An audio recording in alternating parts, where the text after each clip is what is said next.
और अब बात करेंगे बटेंगे तो कटेंगे पर चल रही सियासी जंग की। वैसे तो उत्तर प्रदेश के मुख्यमंत्री योगी आदित्यनाथ के बटेंगे तो कटेंगे वाले बयान पर पूरा इंडी गठबंधन लामबंद है, फंस गया है। लखनऊ में पोस्टर पर पोस्टर लगाए जा रहे हैं तो चुनावी जनसभाओं में इस नारे के बदले नए नारे घड़े जा रहे हैं। लेकिन योगी आदित्यनाथ के इस नारे की लड़ाई अब गेरुआ वर्सेस रजाकार तक पहुंच गई है और खड़गे को सीधी सीधी चुनौती योगी आदित्यनाथ ने दे दी है। ये बड़ी खबर देखिए। बटेंगे तो हमें तो एक रहना है। यहाँ तो सन्यासी कपड़े डालते हैं, गेरुआ डालते हैं, पॉलिटिक्स से बाहर होते हैं। एक तरफ गेरुआ कपड़े डालते हैं, दूसरों को गुरेज करते हो, बटेंगे तो कटेंगे बोलते हो। तो गुस्सा करना है तो निजाम पर करिए, हैदराबाद के निजाम को। बटेंगे तो कटेंगे, ये सबों का काम। अरे ये काम कोई टेररिस्ट बोल सकता है। हैदराबाद के निजाम के रजाकारों ने आपके गांव को जलाया था। सच्चाई को देश और दुनिया के सामने रखिए कि जब भी पटेंगे तो इसी प्रकार से निर्ममता से पटेंगे। Atrocities that you do is okay, but the atrocity somebody else does is the community color, give a community color to it. That's wrong. देखिए सीधा सवाल, क्या योगी आदित्यनाथ की चुनौती मल्लिकार्जुन खड़गे कांग्रेस पार्टी के सबसे बड़े नेता अध्यक्ष को कबूल है? चुनौती रजाकारों के खिलाफ बोलने की। दरअसल इस पूरे विवाद की शुरुआत उस वक्त हुई जब खड़गे ने योगी के कटेंगे तो बटेंगे का जवाब देते हुए कहा कि योगी आदित्यनाथ की जो भाषा है आतंकियों वाली है। ठीक, उन्हें तो भगवा चोला उतार देना चाहिए, मल्लिकार्जुन खड़गे ने कहा। इस पर योगी ने कहा कि साहब भगवा तो सनातन की पहचान है, ये योगी हैं, सच बोलते हैं, इसलिए खड़गे को इतिहास याद दिला रहे हैं। खड़गे के परिवार वालों को निजाम के रजाकारों ने 1946 के दंगों में जला दिया था, क्योंकि उस वक्त हिंदू जातियों में बटा था। आप इसको समझिएगा। खड़गे के परिवार वालों के साथ एक दुखद वाकया हुआ था जिसमें रजाकारों ने उनके परिवार वालों को जिंदा जलाया, मारा। योगी आदित्यनाथ ने कहा कि ये उस वक्त हुआ जब हिंदू बटा हुआ था, 1946।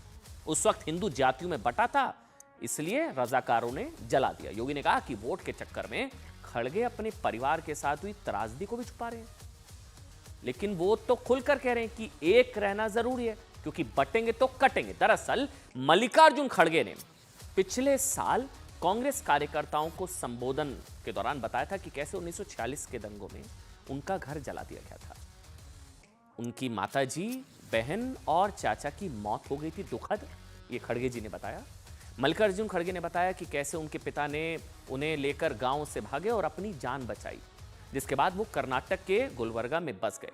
खड़गे ने अपने परिवार पर निर्ममता का जिक्र किया, निर्ममता हुई उनके परिवार के साथ। योगी आदित्यनाथ कह रहे हैं कि क्योंकि उस वक्त हिंदू बटा हुआ था इसलिए रजाकारों ने निर्ममता की, लेकिन मल्लिकार्जुन खड़गे ने रजाकारों का जिक्र अपने बयान में नहीं किया। उनके परिवार वालों के साथ इन निर्ममता किसने की, ये मल्लिकार्जुन खड़गे ने नहीं बताया। योगी आदित्यनाथ ने यहीं उन पर हमला बोला कि मुझ पर मत लालो ये साहब, आपके परिवार वालों के साथ रजाकारों ने जो किया ये उसका सबूत है कि जब जब बटे हैं तब तब कटे हैं। वो बयान क्या था कांग्रेस अध्यक्ष मल्लिकार्जुन खड़गे का ना, सबसे पहले मैं वो सुनाता हूं, फिर योगी ने क्या कहा था जिस पर विवाद हुआ, सुनिए। मैं अकेला था, मेरे बाप ने बोला तू अकेला संतान मेरे लिए है, क्योंकि तेरी माँ मर गई, तेरी बहन मर गई, तेरे चाचा मर गए, मेरा घर पूरा उजाड़ दिया, क्योंकि वो घर जला दिया गया एक जमाने में। वो क्यों जलाया मैं नहीं बोलता, लेकिन जल गया, सब लोग मर गए।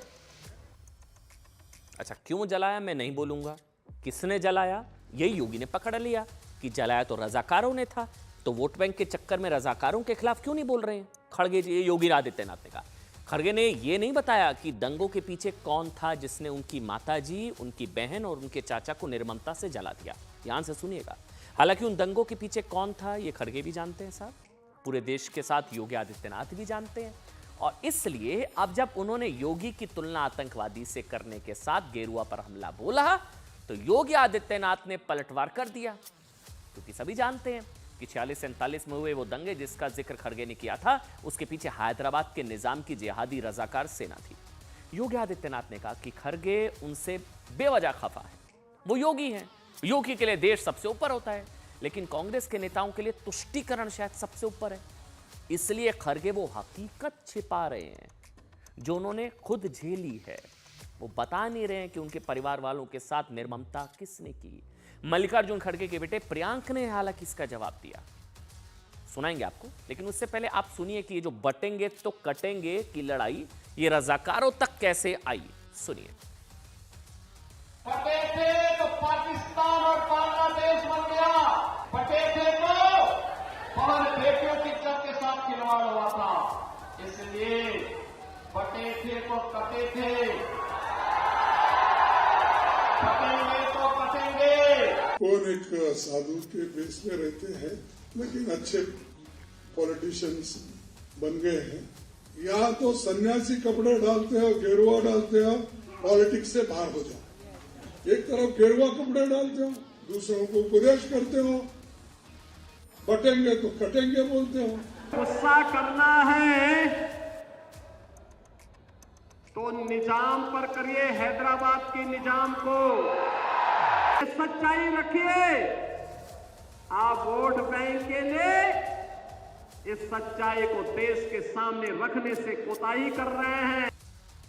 दरअसल योगी आदित्यनाथ ने खड़गे को नसीहत देते हुए उनकी दुखती रग पर हाथ रख दिया कि गलत हुआ, आपके परिवार के साथ निर्ममता हुई, बहुत गलत हुआ, आपकी माताजी के साथ बहुत गलत हुआ। किया किसने, ये क्यों नहीं बता रहे। योगी ने खड़गे के परिवार की उस दुखद घटना का जिक्र कर दिया जिसका सच खड़गे भी जानते हैं, पूरी दुनिया जानती है। योगी ने कहा ये वही तो वो बताने की कोशिश कर रहे हैं कि जब जब कटे तब तब बटे, आपके परिवार के साथ भी ये हुआ।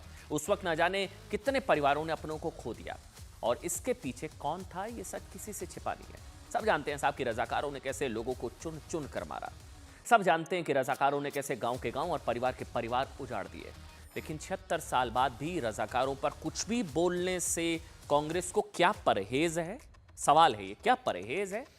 यही नहीं, खुद खड़गे जो रजाकारों के पीड़ित हैं, वो भी कांग्रेस के सबसे बड़े पद अध्यक्ष की कुर्सी पर बैठने के बाद भी रजाकारों पर उन्होंने जिक्र भी नहीं किया। उन्होंने कहा मैं उस पर नहीं जा रहा हूं, लेकिन उनके परिवार के साथ गलत हुआ, किसने किया नहीं बताया।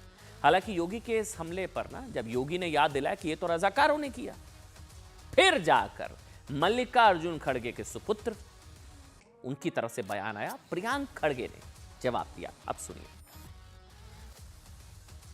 खड़गे जी, मेरे ऊपर गुस्सा मत करिए, मैं तो आपकी उम्र का सम्मान करता हूं।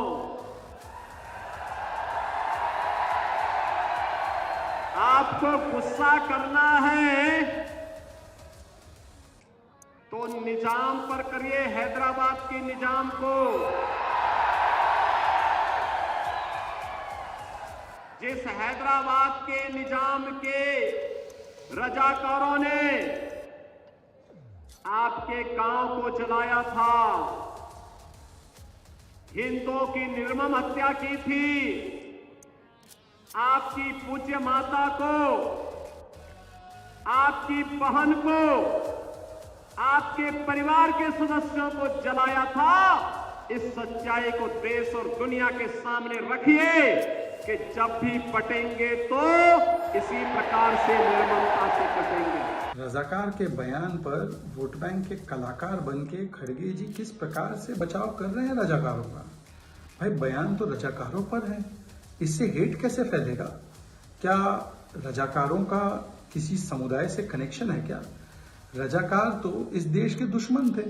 Does not understand the pain of communal riots, and of course Razakars did what they did to our family. They torched the house. A few people of our family died. That does not mean that the entire Muslim community is bad. The Razakars did it. The Muslim community did not do it. Atrocities that you do is okay. But the atrocity somebody else does is the community, give a community color to it, that's wrong. देखिए, आज हम आपको बताते हैं साहब कि ये रजाकारों का ना पूरा सच क्या है, लेकिन उससे पहले जानिए कि रजाकार थे कौन। रजाकार हैदराबाद के निज़ाम के निजी सैनिक थे और जिनका मकसद हैदराबाद में निज़ाम के सत्ता शासन को बनाए रखना था। ठीक, ये निज़ाम के फरमान पर कुछ भी करने को तैयार थे। रजाकारों पर सियासत महाराष्ट्र की राजनीति में नई नहीं है, क्योंकि मराठों ने भी रजाकारों की निर्ममता झेली है। दरअसल उस वक्त के हैदराबाद की रियासत में मौजूदा तेलंगाना, आंध्र प्रदेश और कर्नाटक के साथ साथ महाराष्ट्र के भी इलाके शामिल थे। रजाकारों को झेला और यही वजह है कि महाराष्ट्र के हर चुनाव में मराठा वर्सेस रजाकार एक बड़ा मुद्दा रहता है। इस बार भी वही है, लेकिन उस वक्त के रजाकारों का आज के भारत के मुसलमानों से कोई लेना देना नहीं है, दूर दूर तक। फिर भी यह आरोप लगते हैं कि आज के वोट बैंक के चक्कर में संभवतः रजाकारों के खिलाफ बोलने से आज भी बचा जा रहा है, जो आरोप लगते हैं।